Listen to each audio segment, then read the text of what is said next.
हिंदू धर्म के 4 धामों में से एक द्वारका धाम को भगवान श्री कृष्ण की नगरी कहते हैं। द्वारका धाम गुजरात के काठियावाड़ क्षेत्र में अरब सागर के पास में स्थित है।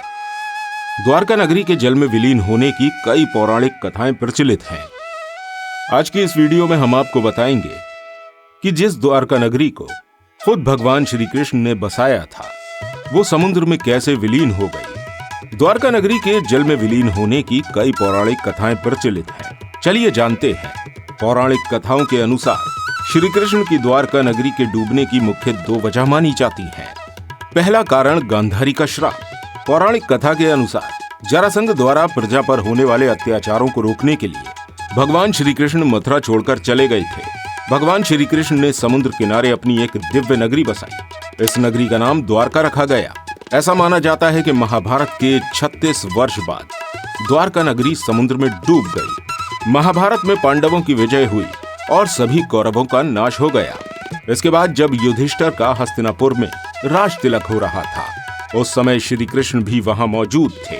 तब गांधारी ने श्री कृष्ण को महाभारत युद्ध का दोषी ठहराते हुए भगवान श्री कृष्ण को श्राप दिया कि अगर मैंने अपने आराध्य की सच्चे मन से आराधना की है तो मैंने अपना पत्नीव्रता धर्म निभाया है, तो जो जिस तरह मेरे कुल का नाश हुआ है उसी तरह तुम्हारे कुल का भी नाश होगा, और वो भी तुम्हारी आंखों के सामने।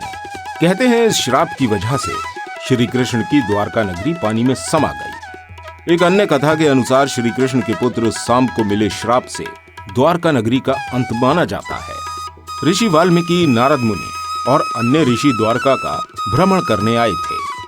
तब सांब उनका उपहास करने के लिए गर्भवती स्त्री का रूप धारण करके उनके पास गया।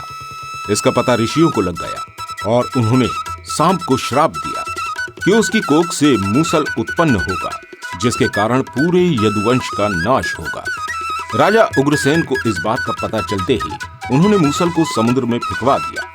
एक युद्ध के दौरान श्री कृष्ण पुत्र पद्युमन के मित्र सात्यकी ने वृषणी वंशी कृतवर्मा का वध कर दिया, जिसे वृषणी वंशी सहन नहीं कर पाए और उन्होंने सात्यक सहित कृष्ण के पुत्र पद्युमन का भी वध कर दिया। भगवान श्री कृष्ण को ये बात जब पता चली तो उन्होंने क्रोध में आकर जमीन से मुट्ठी में घास उठाई, जो ऋषियों के श्राप के कारण मूसल में बदल गई। उस घास को जो भी निकालता वो मूसल में बदल जाती। इस मूसल के प्रहार से व्यक्ति उसी स्थान पर अपने प्राण त्याग देता। इसी तरह यदुवंश और अंधक, भोज, शिनी और वृषणी वंश के साथ भयंकर युद्ध हुआ और सभी का नाश हो गया।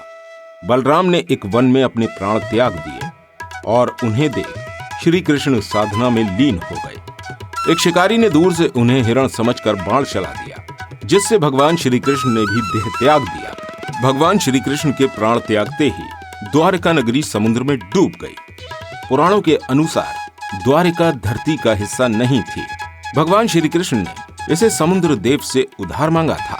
इसी कारण से भगवान कृष्ण के बाद नगरी भी समुद्र में समा गई। दोस्तों, ये नगरी इस समय समुद्र के अंदर मौजूद है और अभी हाल ही में भारत ने अपना एक मिशन लॉन्च करने की तैयारी करी है, जिसका नाम समुद्रयान मिशन है।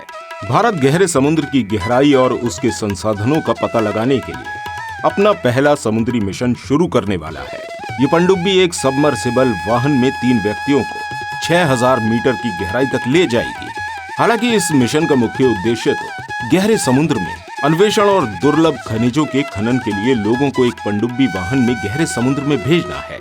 200 करोड़ रुपए की लागत का समुद्रयान मिशन गहरे पानी के अंदर अध्ययन के लिए 3 व्यक्तियों को मानव युक्त पनडुब्बी वाहन में समुद्र में 6000 मीटर की गहराई पर भेजेगा। अब देखना यह है, क्या समुद्रयान मिशन द्वारका नगरी को भी ढूंढ पाएगा।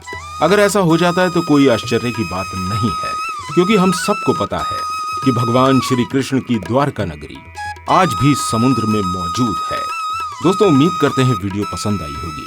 अगर आपको ये वीडियो अच्छी लगी हो तो इस वीडियो को लाइक जरूर कीजिएगा और इसी तरह की अमेजिंग वीडियोस देखने के लिए हमारे इस चैनल को सब्सक्राइब करना बिल्कुल मत भूलिएगा।